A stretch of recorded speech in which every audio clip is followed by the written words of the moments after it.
हम लोग जो सवाल पूछ रहे हैं सरकार से वो ये है कि एक विदेश का राष्ट्रपति हमारे निर्णयों के पहले हमारे निर्णयों की झलक अपने ट्विटर में दे देता है। वो कहता है सीज फायर होगा, हम आधे घंटे बाद सीज फायर अनाउंस करते हैं। 4 साढ़े 4 बजे उन्होंने बोला, 5 साढ़े 5 बजे हमने अनाउंस किया। उन्होंने अगले दिन कहा कि अगर ये लड़ाई नहीं रुकती तो 10 लाख बिलियन, जिसको 10 लाख मर जाते। अब ये बात तो स्पष्ट है कि 10 लाख जो हैं कन्वेंशनल वॉर जिसको कहते हैं, बंदूक और तोपों की, उसमें तो नहीं मरते। वो तो केवल मरते हैं अगर परमाणु या एटॉमिक हथियार या न्यूक्लियर हथियार इस्तेमाल किए जाएं। फिर वो अगले दिन कहते हैं कि ये न्यूक्लियर बिल्कुल कहानी बनती चली जा रही थी। उसके बाद हमारे प्रधानमंत्री कहते हैं कि हम न्यूक्लियर ब्लैकमेल नहीं बर्दाश्त करेंगे। जो ट्रंप अपने ट्विटर पे कहते हैं वही हमारे लोग रिपीट करते हैं। तो इससे हम कैसे मान लें कि एक तीसरी शक्ति का हस्तक्षेप नहीं है या कोई बहुत बड़े जासूसी हो रही है?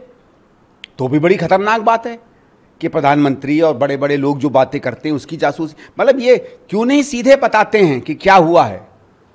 हस्तक्षेप तो मालूम है हमको नहीं है, लेकिन तो उनको कैसे पता है? तो इस कारण से ये जो जितनी सफाइयां दे रहे हैं भारतीय जनता पार्टी और उसके नेता, इसमें मुझे कोई दम नहीं दिखता है। तो फिर क्यों नहीं खुले खुले आके कहते, क्यों नहीं हम विरोध प्रकट करते कि भाई अमेरिका का राष्ट्रपति झूठ बोल रहा है, उनका उपराष्ट्रपति झूठ बोल रहा है, उनका कौन है वो सेक्रेटरी ऑफ स्टेट झूठ बोल रहा है। वो लोग तो क्लेम कर रहे हैं कि उनके हस्तक्षेप के बाद ये हुआ है। क्यों नहीं झूठे को झूठा कहते? भाई पाकिस्तान जब झूठ बोलता हम कहते हैं ना झूठ बोल रहा है, या हम ये इधर उधर की बातें करते हैं, कहते हैं ना सीधे झूठ बोल रहा है। तो अगर अमेरिका का राष्ट्रपति कहे तो हम क्यों नहीं कहते झूठ बोल रहा है? इसलिए मैं मान रहा हूं कि कुछ छुपा रहे हैं ये। देखिए, जहां तक लक्ष्य की बात है वो तो सीधी सीधी बात है कि हमको सेना ने और एयरफोर्स ने 7-8 को ही बता दिया था कि जो आतंकी ठिकानों पर हमको मारना था और जितने आतंकियों को हमें ख़त्म करना था, जो भी हमारी जानकारी के थे, वो हमने सफलता से पूरा कर लिया। फिर ये भी उसने बार बार बताया कि वहाँ से जो जवाबी हमला आया हमने नहले पे दहला दिया। उसमें कोई शक की बात नहीं है। जो ये एक बार बार खबर आ रही थी कि एयर टेस्टिंग में, एयर में भी हम लोग उनसे ज़्यादा भारी निकले हैं, ड्रोन की बात हो, मिसाइल की बात हो, जहाज़ों की बात हो, तो अगर ये बात है तो इसको तो दोबारा दोहराने की कोई आवश्यकता नहीं है। लेकिन फिर इसमें एक और प्रश्न बनता है। प्रश्न ये बनता है कि हमसे बार बार जो इनके लोगों ने ज़मीन पर कहा, वो ये कहा कि ये लड़ाई पीओके के लिए है, तो हम पीओके में क्यों नहीं गए? अगर इतनी हालत बुरी थी पाकिस्तान की कि वो हाथ जोड़ रहा था दुनिया के देशों के सामने, और ये हमारी खबर थी कि हमने उनके न्यूक्लियर ठिकानों पे हमले कर दिए, उनके सारे एयरपोर्ट बर्बाद कर दिए, उनके जहाज़ नहीं उड़ पा रहे हैं, उनके ड्रोन ख़त्म हो गए, तो सीधी बात है ना, अगर एक ही मसला है पीओके, और पीओके मैं तो जानता हूँ बहुत सीधी बात है, जब तक पीओके या तो हम में मिल जाए, और वो तभी होगा जब हम सैन्य शक्ति से लेंगे, पाकिस्तान कोई देने वाला नहीं है, तो उसको पूरा कर लेते। सवाल तो यही पूछ रहे ना कि ट्रंप का क्या रोल है, अमेरिका का क्या रोल है? अगर हमारा इतना अपर हैंड था और जो था, तो क्यों प्रधानमंत्री ने कदम पीछे रख लिए? दुनिया भर में तो कहते फिरते हैं, 50 झूठ परोसते हैं हमारे गृह मंत्री कि हमने 48 में सीज फायर जान लिया, जबकि पता ही नहीं है इनको 48 की कंडीशन क्या थी। 71 में सीज फायर की बात करते हैं, इनको पता ही है कंडीशन क्या थी। 65 की सीज फायर की इसलिए नहीं बात करते क्योंकि ये केवल नेहरू गांधी परिवार पर हमला बोलते हैं। तो 65 में भी जब हम जीत रहे थे, सीज फायर हुई थी, तो चलिए इस चक्कर में कि इनको राजनीतिक तरीके से सूट नहीं करता है, वहां नहीं सवाल पूछते। अपने में बताइए ना क्यों सीज फायर की इस समय? एक भी ऐसा एक्सप्लेनेशन नहीं आया जिससे मुझे संतोष हो। सर, के साथ जो है शांति वार्ता करने के, पीस टॉक्स के लिए तैयार है इस सीज फायर की बात? नहीं, देखिए, ये स्वागत की बात है, लेकिन ये तो पाकिस्तान कई दिनों से ऑफर करता रहा है। हमारा जो कंडीशन रही है वो ये रही है कि आतंकवाद के साथ आपका समर्थन और बातचीत दोनों साथ साथ नहीं हो सकते। और ये कम से कम आज से 15-20 दिन पहले तक तो मुझे लगता है इस सरकार की भी यही नीति थी, भारत सरकार की भी यही नीति थी। प्रधानमंत्री ने जो राष्ट्र के नाम संबोधन करते हुए, मैंने पूरा सुना नहीं, लेकिन जो मैंने इनडायरेक्टली सुना, उसमें उन्होंने ये भी कहा कि पाकिस्तान के साथ अगर हम बातचीत करेंगे, या उन्होंने किसी और संदर्भ में कहा, तो वो पीओके और टेरर पर ही करेंगे। आप बता रहे हैं कि आज कल विदेश मंत्री ने भी कहा कि अगर बातचीत होगी तो पीओके पे होगी। तो मुद्दा तो बाद में आता है किस पे बातचीत होगी, पहले ये बात आती है ना कि हम बातचीत करेंगे। तो क्या भारत सरकार ने, हम भी बातचीत करने को तैयार हैं? भाई अगर को कल मान लेता है वो कि हम ठीक है पीओके पे बात करेंगे, तो क्या हम बातचीत करने को तैयार हैं? टेरर पे तो पाकिस्तान कई दिनों से कह रहा है कि हम टेरर पे बात करेंगे, लेकिन हमारा ये कहना है कि तुमको टेरर पे बात करना तो केवल नाटक है, तुम अपने यहाँ तो रोज समर्थन कर रहे हो, समर्थन में कुछ हकीकत में दिखाओ तो कि आपने कुछ कदम उठाए, तब तो हम बातचीत करें। कुछ तो सिंसियरिटी दिखाओ। 50 झूठ तुम दिन भर बोलते हो, कभी बंदूक देते हो, कभी पैसा देते हो, कभी प्रशिक्षण देते हो वहाँ आतंकियों को पाकिस्तान में फौज के ठिकानों पे, तो हम क्या आपसे बात करेंगे? तो मुझे लगता है भारत सरकार को स्पष्ट कर देना चाहिए कि क्या कोई ऐसी परिस्थिति बदली है जिसमें अब हम पाकिस्तान से बात कर सकते हैं, क्या पाकिस्तान ने कुछ ऐसे कदम उठाए हैं? क्योंकि हमने जो मार के उनके टेररिज्म को बर्बाद किया, इसमें पाकिस्तान का कोई अपनी तरफ से पहल नहीं है। ये चीज़ें स्पष्ट हों तब हम जानेंगे कि नहीं, सही में एक अच्छे माहौल में अगर बातचीत होती है तो होगी। तो भारत ने रिवोक करी है टर्की की जो एक सिविल एविएशन कंपनी है सेलेबी एविएशन, उसको उस पर क्लियरेंस को रिवोक कर दिया है भारत सरकार ने। और वो हमारे 9 बड़े एयरपोर्ट्स हैं, उनकी हाई सिक्योरिटी क्लियर की जो ऑपरेशंस है उनको की देखरेख करती थी। इसमें दिल्ली, मुंबई और चेन्नई के एयरपोर्ट शामिल हैं। तो एक टर्की को एक तरीके से संदेश दिया गया। नहीं ठीक है, ये तो मैं सुन रहा हूँ, क्योंकि जो भी देश सीधे सीधे पाकिस्तान के साथ खड़े रहे हैं उन पर किसी भी तरीके से अगर हम डिप्लोमेटिक या और तरीके से भारत सरकार उनको संदेश देना चाहती है, ये बात करनी चाहिए। लेकिन ये टर्की पे क्यों रुकी है, चीन क्यों नहीं भाई? मुख्यतः तो उनके हथियार सुना इस्तेमाल हुए थे, उनकी एयर डिफेंस सिस्टम इस्तेमाल हुई थी, उनके जहाज इस्तेमाल हुए थे। और उन्होंने तो बीच में कहा भी कि पाकिस्तान की हम प्रभुता और अखंडता पर कोई अगर सवाल खड़ा करेगा तो हम पाकिस्तान के साथ खड़े हैं। भाई बॉयकॉट तो भाई चीन का भी हमें करना चाहिए ना। और मैं तो ये भी सवाल पूछता हूँ कि F-16 किसके जहाज़ हैं? हमने ये कहा कि F-16 के जहाज़ को हमने उड़ा दिया, ये हमारे कहाँ से खबर आई थी? तो F-16 तो अमेरिका ने भेजे थे जहाज़। तो हमें तो इन दोनों देशों से खड़े होकर बात करनी चाहिए। भाई क्या इसलिए क्योंकि हमारा उनसे व्यापार रहता है तो हम इसलिए उन पर नरम हो जाएं? और अगर तुर्की से हमारा उतना व्यापार नहीं है तो उनसे कठोर रहे? मेरे हिसाब से जो जो देश इस समय पाकिस्तान के साथ खड़े दिखे या हथियार उनको बेचते हैं, हमको तो IMF पे भी सवाल उठाना चाहिए।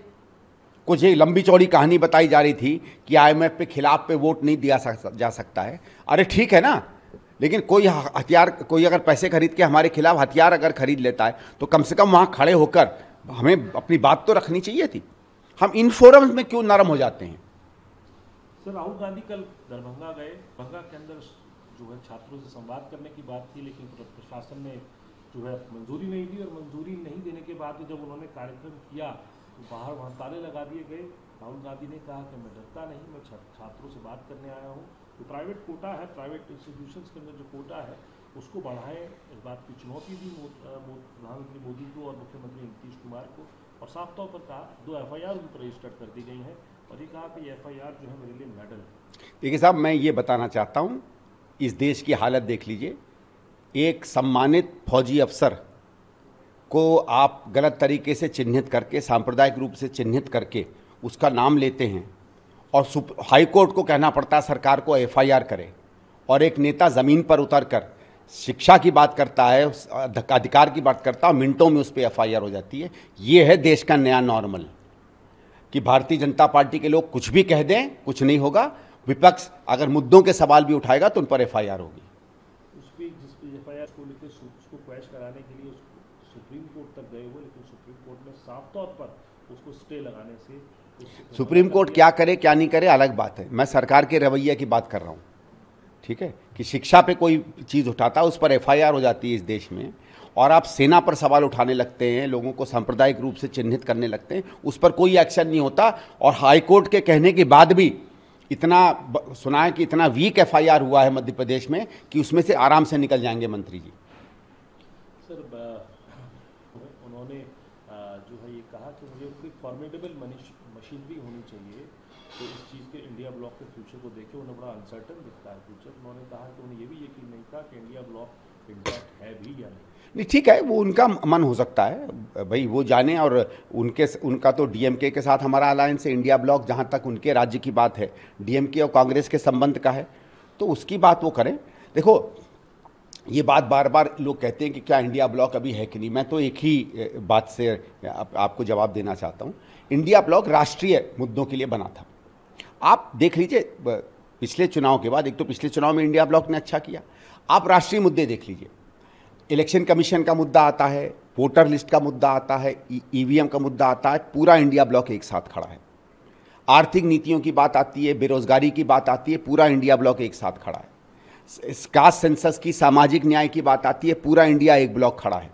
सरकार को ऑपरेशन सिंदूर में पूरी तरीके से समर्थन देने की बात आती है, पूरा इंडिया ब्लॉक एक साइड खड़ा है। जो ट्रंप के हस्तक्षेप की बात आती है, ये पूछना है कि क्या पाकिस्तान अमेरिका हस्तक्षेप करेगा हमारी विदेश नीति में, पूरा ऑपरेशन एक साथ खड़ा है। तो राष्ट्रीय मुद्दों के जितने भी नीतिगत मामले हैं उसमें तो पूरा इंडिया अलायंस एक साथ खड़ा है। तो दरार कहाँ है, कमजोरी कहाँ है? हाँ, आप ये कह सकते हैं कि चुनाव लड़ने में उसके संगठन में हम उतने सक्षम नहीं हैं, वो हम मान रहे हैं। बहुत दिनों से हम लोग कह रहे हैं कि कांग्रेस में या हमारे समर्थन दलों में शायद उस तरीके से संगठन की, साधनों की और सरकार के दुरुपयोग की हमारे पास उतनी क्षमता नहीं है जितनी बीजेपी और उसके सहयोगी दलों की है। उसमें हम कोशिश करेंगे और उसमें चिदम्बरम जी को भी बताना चाहिए किस तरीके से इंडिया ब्लॉक जो है संगठन को और मजबूत करे। वो भी, उन्होंने भी गोवा एक बार देखा हुआ है एक संगठन के रूप में, तो अपनी जो दक्षता है, अपनी जो समझ है वो लाएं और स्ट्रेंथन करें। आखिरी सवाल सर, रामगोपाल यादव जी ने भी, और उस बयान के बाद उन्हें कहा गया, उन्होंने कास्ट की चर्चा करी है। हालांकि आज उनकी सफाई है, उन्होंने कहा कि मेरे बयान को उस प्रदेश के मुख्यमंत्री ने फटाफट से ट्वीट कर दिया बिना संदर्भ जाने, जहां पर दलितों पर और अल्पसंख्यकों पर जमकर अत्याचार हो रहे हैं।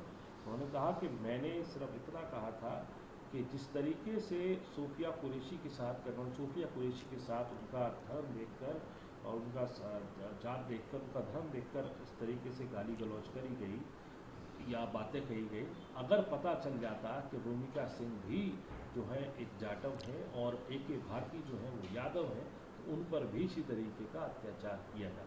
नहीं, देखिए ये बात ठीक है कि उन्होंने कहा कुछ और था, उन्होंने ये दिखाने की कोशिश की कि भारतीय जनता पार्टी और उत्तर प्रदेश की सरकार, खासकर योगी की सरकार, बिल्कुल असंवेदनशील हैं जहाँ तक दलितों की बात आती है, मुस्लिम्स की बात आती है, ये बात सही है। लेकिन मेरा इसमें एक और है, आप फौज के मसले पे भी क्यों, भाई भारतीय जनता पार्टी वो तो है ही इसी काम के, उसको तो हर चीज़ में सांप्रदायिकता दिखती है, उनको तो हर चीज़ में ये अपर कास्ट लोअर कास्ट ये तो है ही पार्टी इस सोच की।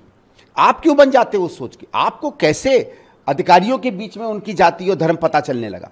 भाई हमने तो कभी फौज को जाति और धर्म में नहीं देखा है, उसमें है स्वाभाविक है, जाति इस देश की हकीकत है। फौज में भी अलग अलग जातियों के लोग जाते हैं, लेकिन जब वो फौज में बन जाते हैं तो वो फौजी होते हैं। यही दिक्कत है समाजवादी पार्टी में और उसके कुछ लोगों में कि ये जाति के अलावा देख ही नहीं पाते हैं। जाति का जहाँ तक सामाजिक न्याय से लेना देना है, सशक्तिकरण से लेना देना है, गैर बराबरी के खिलाफ युद्ध की बात है, वहाँ ये सब चीज़ें महत्वपूर्ण हैं। लेकिन फौज के मसले पर अगर दूसरा आदमी गलत काम कर रहा है तो हम उसमें जाति के शब्दों का इस्तेमाल करके हम क्यों उस तरीके की गंदगी में घुसें? रामगोपाल जी को इसमें नहीं पड़ना चाहिए।